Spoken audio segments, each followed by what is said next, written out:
മുൻകൂർ ദേവസ്വം ബോർഡ് മുൻ അംഗം എൻ വിജയകുമാറിനെ പ്രത്യേക അന്വേഷണ സംഘം അറസ്റ്റ് ചെയ്തു. 2019 എ പത്മകുമാർ പ്രസിഡന്റായിരുന്ന കാലത്ത് വിജയകുമാർ ബോർഡ് അംഗമായിരുന്നു.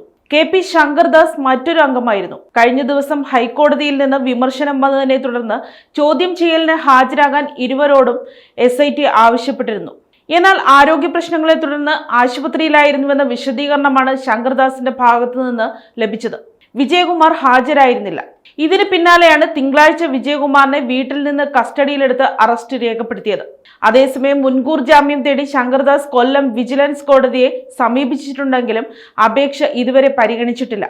ശബരിമല സ്വർണ്ണക്കൊള്ള കേസിൽ അന്വേഷണം ശക്തമാകുന്നതിനിടെ മുൻ അംഗങ്ങളുടെ അറസ്റ്റ് കേസിന് പുതിയ വഴിത്തിരിവായി മാറിയിരിക്കുകയാണ്.